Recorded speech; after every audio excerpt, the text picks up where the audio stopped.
Totally Useless Information with Nick and Roy is brought to you in part by Tom's Place, the finest in men's fashion, located in Toronto at 190 Baldwin Street, in the heart of Kensington Market.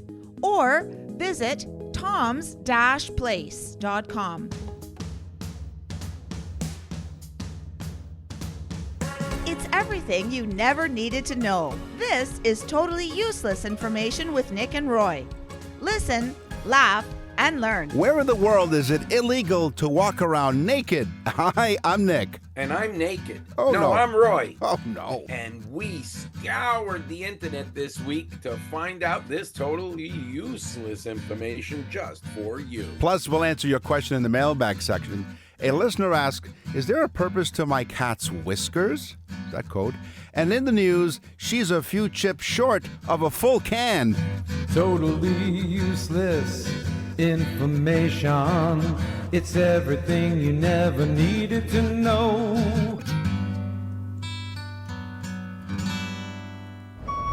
Hey! Oh! You! Where's your hard hat? Fasten your tool belts. This is Totally Useless Construction Info with Foreman Nick and Roy. Come on, let's go! Oh, thank you. She's got all her chips in her cans. Thanks for joining us. 80 different countries around the world. I'm going to get heck for that from the voice lady. Thank you for joining us. I'm going to let's go to France. Let's go to northern Burgundy, France. Deep in the forest of France's Burgundy region, a group of enthusiasts are building a medieval castle. You're going, okay, so what? But they're doing it the old-fashioned way, with tools and methods from the late 13th century. There are no mechanical sounds, no motor engines, no cell phones. But the idea... Oh, by hand. That's right. The idea started in 1995 from CEO Marilyn Martin. And she said the project is all about highlighting nature, history, archaeology, and heritage skills. The advisory committee is made up of archaeologists, historians, castle experts, and they're associated with the project. Now, all the workers are dressed in medieval clothing, except for sturdy contemporary footwear and sometimes helmets mandated for modern construction sites, because safety is first, of course. But it is still under construction. In 1852, Elijah Otis demonstrated his first elevator. It's not until 1857, though, that the first one was put into working use in a 5-story London building. Right. So that's all well and good. And I think we might have spoke about the invention of the elevator from Otis in one of our invention things. Sounds familiar. But the first elevator shaft, because in the beginning, the elevators were on the outside.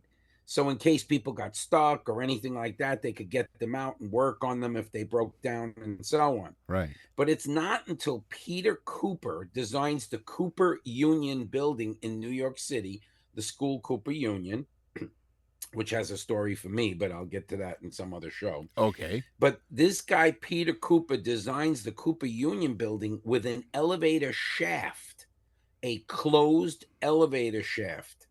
It's not until 5 years after the building is built that Otis can design the proper elevator to fit in that shaft, which would become what we all know today as the elevator. What was it? What did he invent? The elevator? The old shaft, Nick. He gave him the good shaft. Can you dig it? So I was waiting. We're not on music. Listen, I know we're not on music yet. That's coming up next on Totally Useless Information with Nick and Roy. As soon as you said elevator shaft, the first thing in my head was, can you dig it? So you've heard of really old and prestigious theaters on Broadway, right? You know, really old and creaky, Yes, but that's sure. part of the charm that is Broadway. How about this? How about a double-decker theater? The Elgin and Winter Garden Theater in Toronto is the last operating double-decker theater with two separate and distinctive theaters, one on top of the other. It is considered one of the most beautiful theater complexes in the world, and it was built in 1913 as the flagship of Marcus Lowe's theater chain. Remember Lowe's Theaters? It was part of that, the flagship of Marcus Lowe's theater chain. Serious retail therapy is what's needed because it is the home of the largest mall in North America. It is the West Edmonton Mall in Alberta at 4.9 million square meters. From 1981 until 2004, it was the largest mall in the world, but the shopping center boasts 800 stores and services, including 2 hotels and over 100 restaurants, and approximately 30.8 million shoppers descend on it each year. Wow. Wow. That's huge. Hanging out at the mall. That is huge. And when we talk about construction and projects, huge construction projects, this one is an out of this world, as far as I'm concerned, project. The International Space Station. Oh. Literally built out of this world in our stratosphere. Now, it's a low orbit. Most people don't understand. It's not in space, really. It's in low orbit of the world itself, of Earth. Yeah. But it maintains that low orbit. But most people don't know that the International Space Station, we say International Space Station, but it's run by 5 countries: the United States, Russia, Europe, Japan, and Canada. Right. The largest space station ever constructed. It was constructed by these 5 different space organizations to be used to further give us knowledge in space.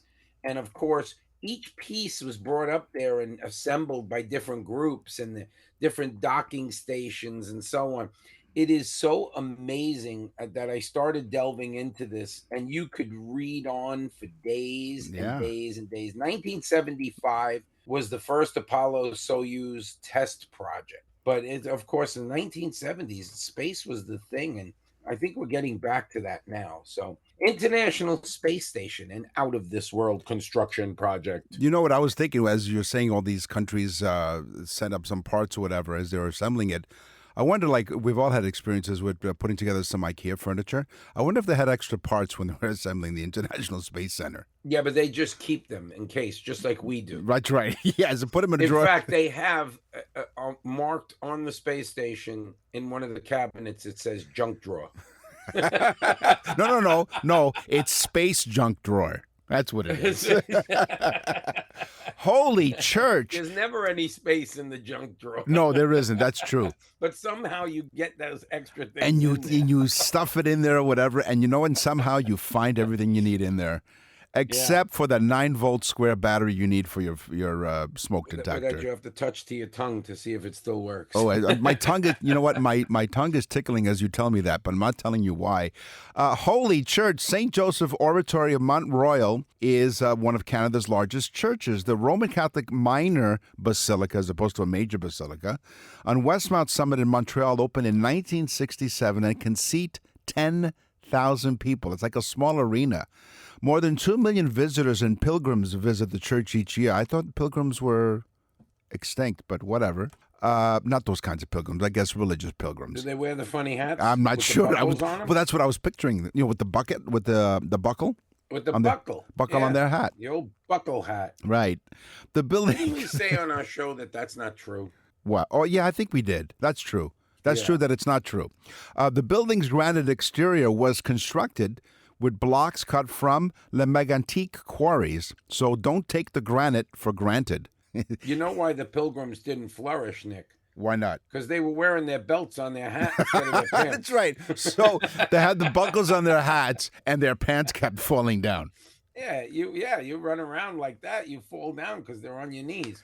I love this one. This is crazy.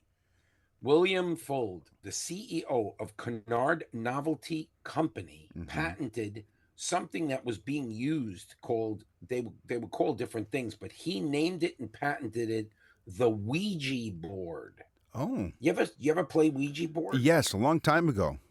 Freaked me out. Yeah, it would scare the living hell out of kids, and it'd make it like spell something out, and it just would creep the hell out of everybody. Yeah. Well, in 1927, Mr. Fund said that the board told him to build a new factory, an extremely large new factory. Oh. Which he built. The factory went into service. A month later, William Fuld fell to his death mysteriously from the roof of said building. Dun, dun, dun, dun. Dun, Wow. dun, dun, the Ouija board told him to build it. Oh. You build it, he will die. You're listening to Totally Useless Information with Nick and Roy. All rise. Totally Totally Useless Information Court is now in session. This is totally useless law information with Nick and Roy. Objection. Overruled.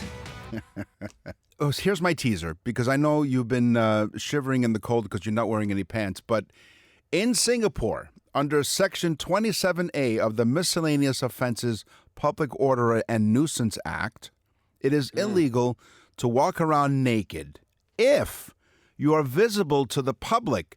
So even if you're walking around in the privacy of your own home and people can see you, it is still illegal in Singapore. Oh, so you can't even walk around naked in your house?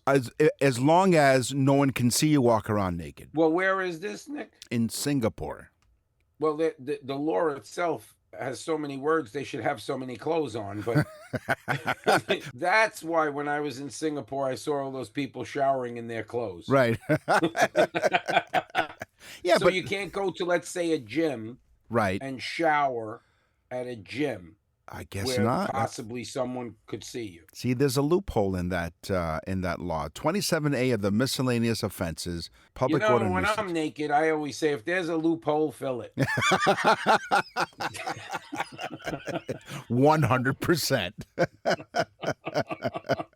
Okay, so we're going to talk about law. And that's why I said to myself, what was the first legal code ever written? Oh, nice. The legal code was called the Code of Your Nammu, Nammu. Right. It was written 2100 to, they're not sure. Okay. It's 2100 to 2050 BC. Remember, it goes backwards. That's right. So we had that in the show as well. But anyway, between 2100 and 2050 BC, it was written in Mesopotamia. It's the first known written laws called the Ur Nammu. Nick and Roy will continue with totally useless information. Totally useless information with Nick and Roy continues. Listen, laugh, and learn. Now, at our age, we often go to the bathroom, to the washroom in the middle of the night, right? Because we've yes, I do. several times. Well, if we were in Switzerland, we'd be breaking the law. Here's why. It's not technically illegal, but flushing the toilet after 10 p.m. is strongly frowned upon. Oh. This is because the sound of a toilet flushing late at night has been deemed as noise pollution by the Swiss government. Oh, yeah. Yeah, these rules were imposed, a lot of holes in these laws. The rules were imposed by landlords ensuring any home must follow the guidelines of avoiding flushing the toilet between 10 p.m. and 7 a.m. But that's the prime time when we have to go. Anyway, it's also... This coming from the people of Switzerland and Denmark who walk around in wooden shoes. Yes, really noisy. Pretty noisy, Yeah, too. that's right. It's also considered... Here's another thing, though. Further to that, it's also considered rude if the Swiss neighbor overhears the sound of water moving your waste through the drain pipe. Oh, no. Yeah. You see, this is just ridiculous. It is. See, I'm just so glad, though, that they don't have the same laws as some countries, because I really do appreciate peeking through the window, seeing that Swiss woman making the hot chocolate at 4 a.m. Swiss miss? They have no nudity laws there. Oh, in no, they don't. Switzerland. You know, the clothes, when they ruffle, make noises, so why wear them? Oh, it's a great point. So you would think a Swiss miss, so shouldn't it be Miss Swiss, right? Anyway. Yeah. Yeah. It should be whatever they want it to be. 100%. So, again, I'm going to go with firsts. All right. The first woman lawyer in the U.S. was a woman from Iowa. Iowa? Her name was, from Iowa. Okay. Her name was Arabella Mansfield. Okay. She had to sue the state of Iowa to get the privilege to take the bar exam because women were not allowed. It was strictly for men. Oh. That's crazy. So in 1869, she took the bar and became the first woman lawyer in Iowa. That's amazing. That's crazy. It is. Yeah. I took the bar exam once, and now I can make a mean pina colada. That's not the same. Yeah. Hey, down under. In Australia, it is illegal to transport hay in the trunk of your car. Hey? Hey, yes. Hey. Hey yourself. What does the cop say? Hey, what's in your trunk? And then you say yes. But no, he would say no, or she would say no, because they don't want to be Could you caught. imagine him saying that to Kim Kardashian? Hey. Hey. Hey. But hold on. You can take all the hay you want in a taxi if it fits. Oh, the taxi's okay. Yeah. If it fits. Well, I guess because it's considered a livery service. Yes, a delivery service. Yeah, we have to find that out, why it's called livery. Was Okay. it eventually, did they originally do livestock? Well, livery? maybe. You know what? That's one for when we do cars on Total Uses Information with Nick and Roy. Yeah, I'm going to find that out. All right. Not for this show, but another show. Yes. So those of you listening now, please stay in suspense.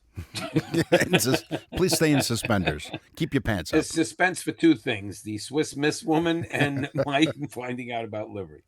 Okay. Yes. The U.S. has a thing called the Institute for Legal Reform. Okay. That is a government-run agency that checks out the most fair litigation processes in states. All right. So they check out whether states are being fair or not fair or doing the right thing with the Sounds legal fair. actions. It sounds fair. It sounds fair to me. Right. So their top 5 states that the Legal Reform Institute for Legal Reform says the top 5 states for proper litigation are South Dakota, Vermont, Idaho, Minnesota, and New Hampshire. Thus, the combined population of Albuquerque, New Mexico. They're like the smallest states. Yeah. This really isn't fair, but Yeah. okay. As population wise, like Vermont is all hills. Right, but ironically, this New Hampshire's the same fair law is unfair because of all the size of the states. I mean, who breaks the law in New Hampshire? Nobody. No, and I think you can walk around naked in New Hampshire with all the hills. In fact, they do walk around naked in New Hampshire. Yep. But some of them look like Yetis, you know? Wow.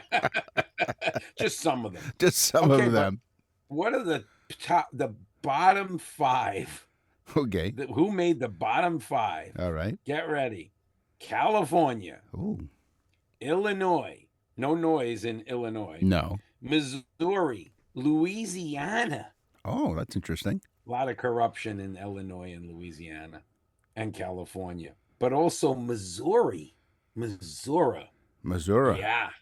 Yes. That made it. But the one that shocked me of all, get ready, folks. Florida. No, there you go.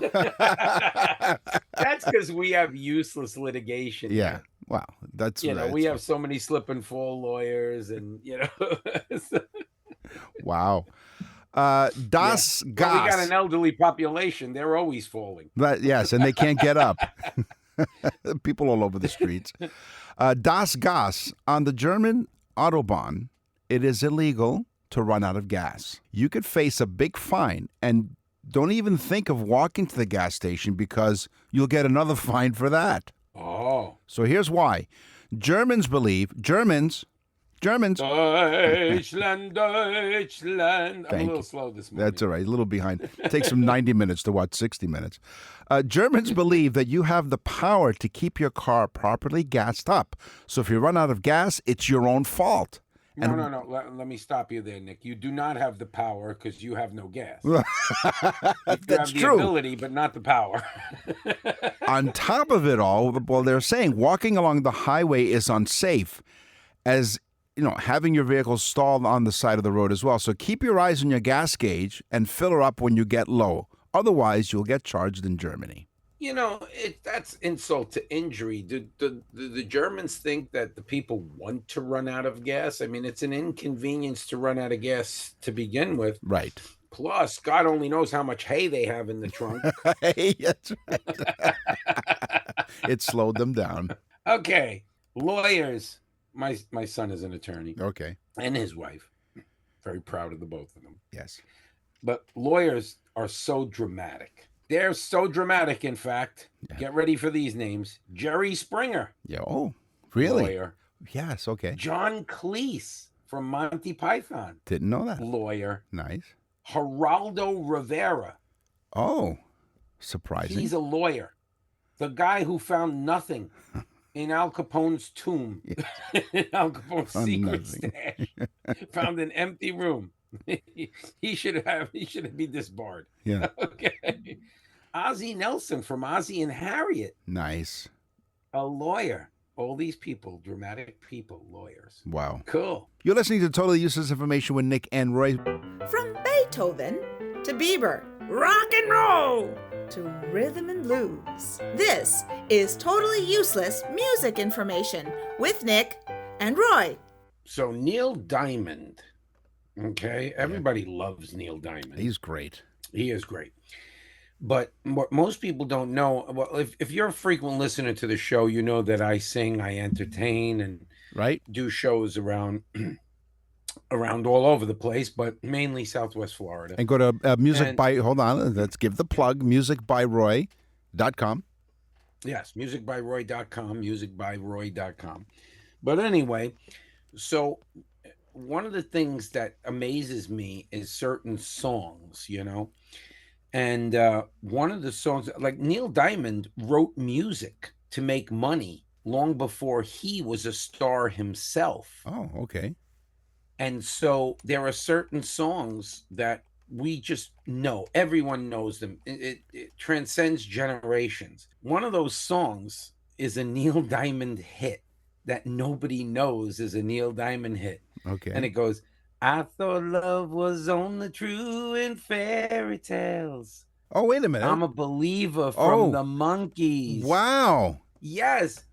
Everybody knows that song. And it's just amazing because when I tell people that's a Neil Diamond song, they're like, and then when you listen to it again, you can almost picture Neil Diamond singing that song.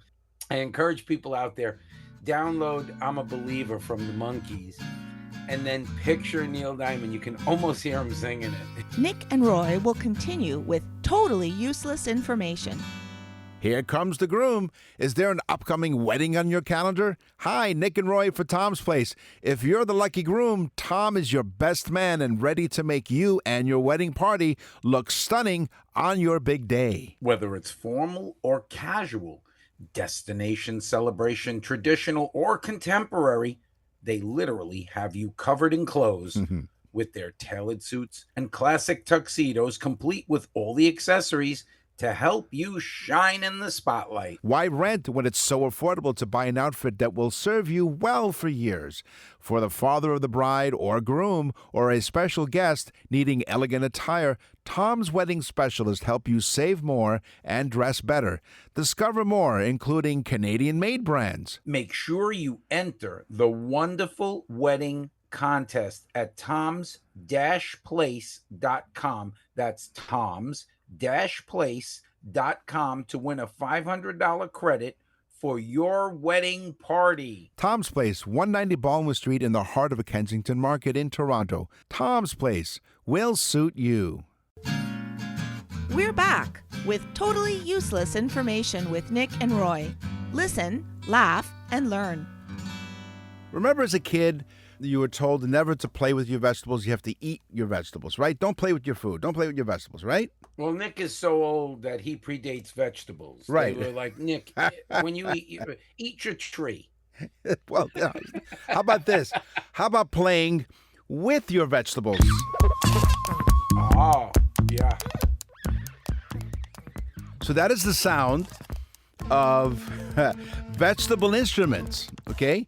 The world's first orchestra exclusively play music using vegetables.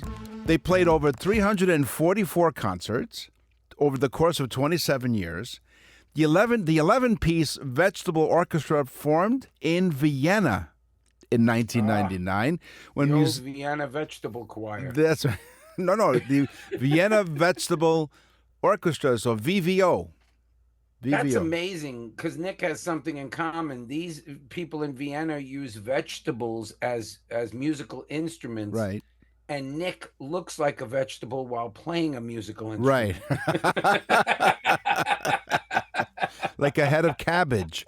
So the so the performers have now perfected the art of playing with their food.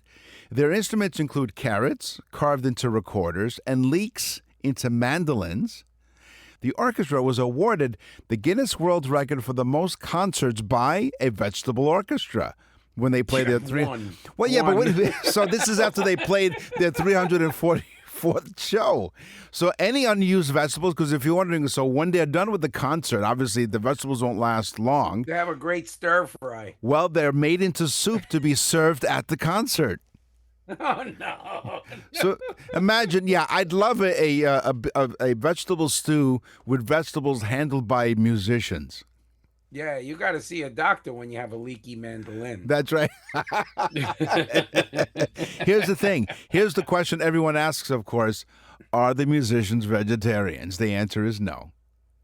No, they're carnivores. Right. Isn't that You cool? try playing a cow or a horse, you'll get kicked. Try to play a cow like an accordion. What's the name of the song? Flatulence. No. The name of that song, actually, the song is written in B flatulent. Listen, so again, certain things in musical history are crazy. Yes. And one of the things that I say at my show is Barry Manilow. Again, another all-time great, Neil Diamond, Barry Manilow. These are the great singers of our time, especially for ballads. But I Write the Songs is probably Barry Manilow's biggest hit of all times. And he's had like 30 big hits. But I Write the Song is one of his biggest. Right. Well, guess what? How ironic is this? He didn't even write it. No. Who wrote it? Oh, hold on. No, Let me it guess. was Who written wrote it? by a guy named Neil Bruce- Diamond. Bruce No? Johnston. What? What? Yes, So, it was written by, he wrote, I Write the Songs. Barry Manilow sings it, takes it to all-time hit status. right. But think about the irony of a guy who wrote so many songs and jingles in his lifetime. His biggest accomplishment is a song he didn't write called I Write the Song. The irony. It is. And I thought maybe, you would say Neil Diamond wrote that song, but no, it wasn't even him. Wow. No. So so people listen to music to live for various reasons, and so they did a study about music therapy. Yeah, bow, chicka, bow, wow. Yeah, that's something totally different. That conjures up some great memories, so musical therapy. Characters of varying degrees are found in music. They can affect one's mood. Music can raise someone's mood, get them excited, make them calm and relaxed, very much like our show. Music also, and this is really important to note, allows us to feel nearly or possibly all emotions that we experience in our lives. So that is truly the power of music, but music therapy in general. So no matter what your musical genre that you enjoy, it really helps you experience as many emotions in your life. Oh, that is so true. It's just amazing how, like, I'll be doing a show and like I'll sing an Andre Bocelli song, and, Right. and certain people are crying. They're crying, and oh, my mom loved that song. Or, and it's amazing how music brings out emotions. Not only emotions, you can see the people staring into space, but they're not. They're actually replaying in their mind the events that happened during that song. Yeah. I go with my wife sometimes to the gym. Okay. I think I was there in 1992. Wow. No, but I do. I go, my wife is into spin classes. You know what spin classes are? Is Nick? that like basically a stationary bicycle? It is. I thought you were going to say you sit in the corner and just spin around. No, on no. the floor. That's when I go to the gym. That's what happens. It's sit and spin. That's where I go. That's the class I go to when I go to the gym. It's sit and spin.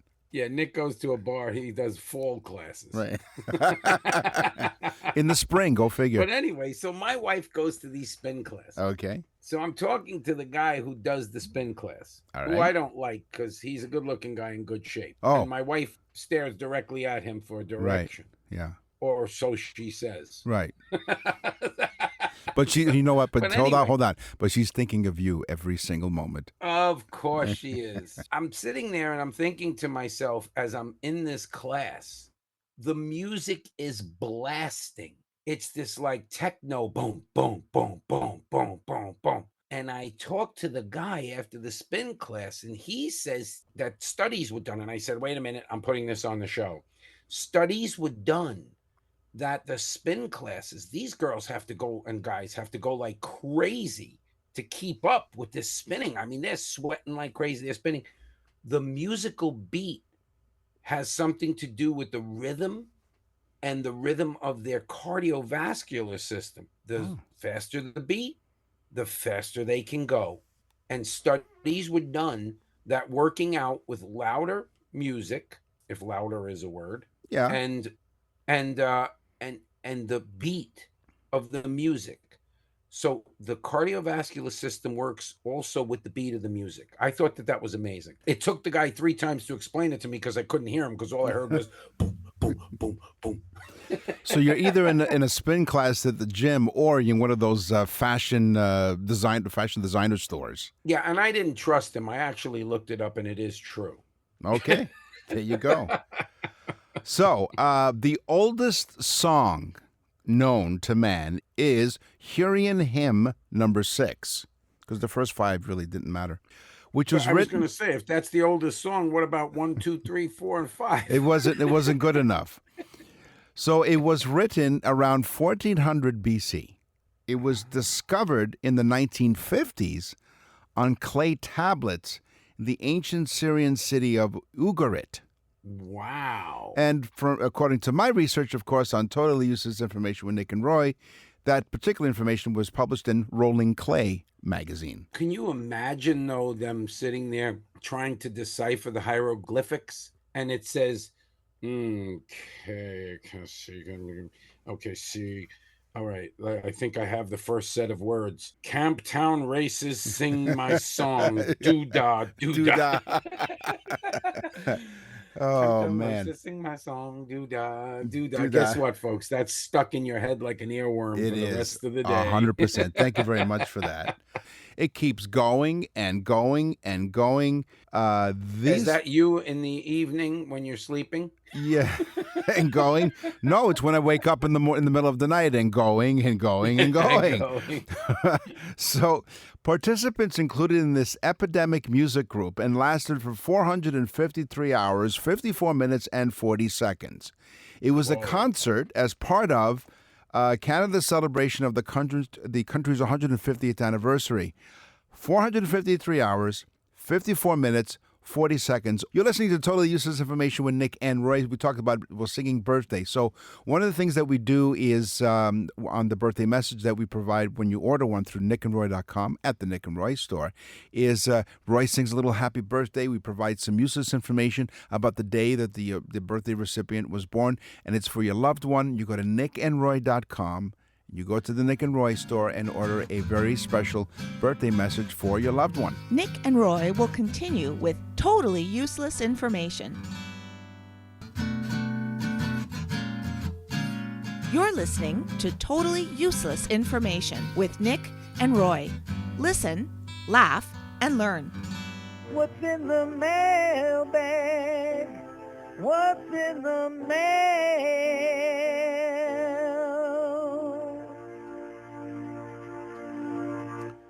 So today I have 2 mailbags, and I teased one, which is about the cat whiskers, but I wanted to do a special shout out today in the mailbag. So we get emails all the time, of course. Every week we present it to the audience, and sometimes it's about birthday message feedback, and sometimes it's about they want to ask a question, like today, like I said, about cat whiskers.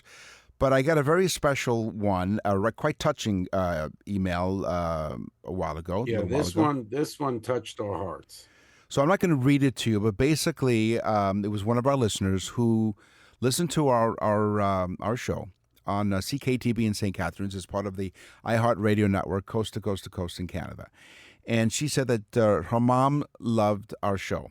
It was airing Sunday afternoons at 5 o'clock, and they would sit there, and her mom was ill with a brain tumor, and so she moved in with her, and so they would listen to the show, and we put a smile on her mom's face. Well, sadly, her mom passed away in January, and she told us that she still listens to our show. Her daughter, Nancy, listens to us every Sunday as part of to kind of think back to her mom.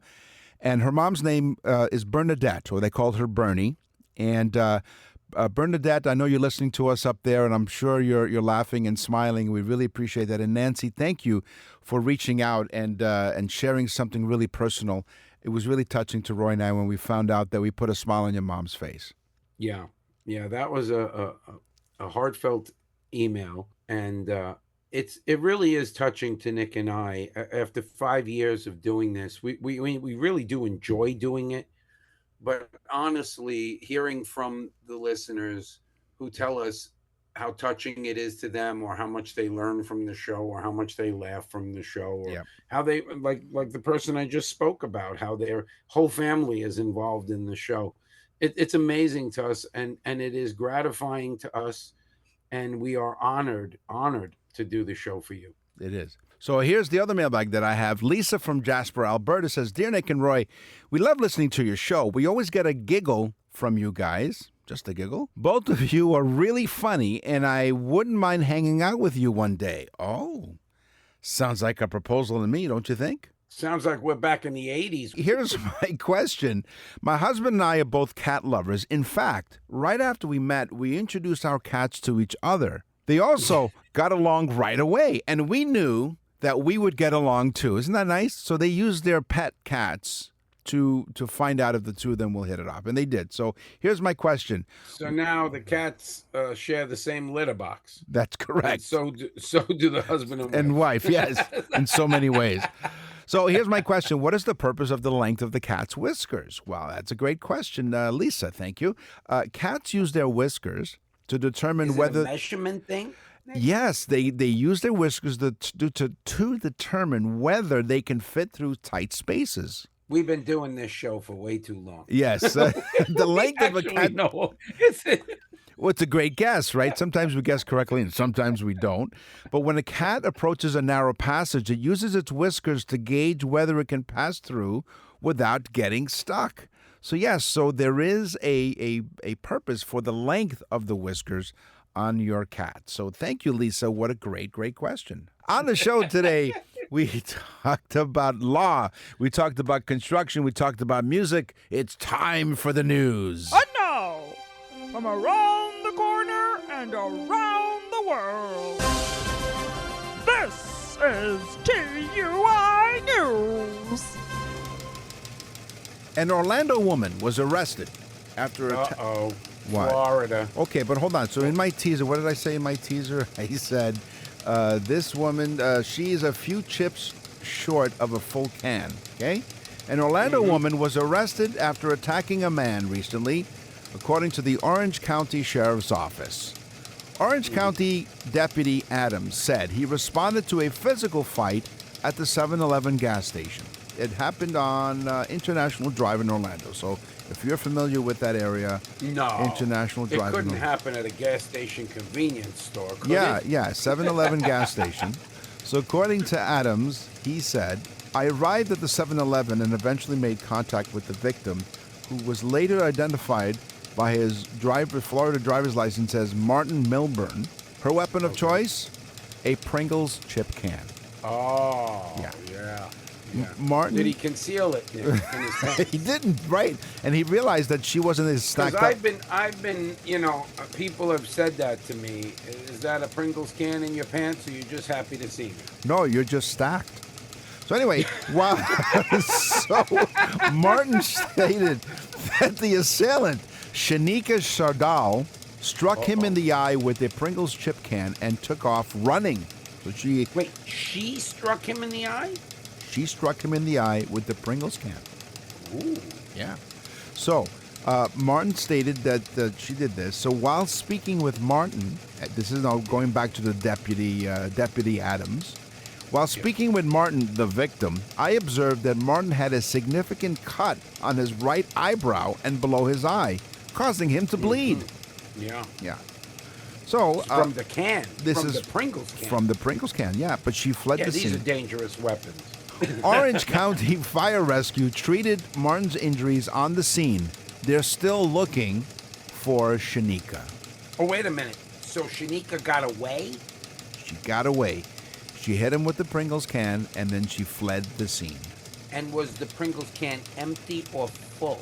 It doesn't indicate in the story that they've written, but maybe in the police report it would say maybe the can was half full, if you know what I mean. If you're ever going to visit someone in jail, just bring them a Pringles can. They can get out with that. You know, that's a dangerous weapon. It is. And if it's got the chips in it, it's loaded. Yes, a loaded weapon.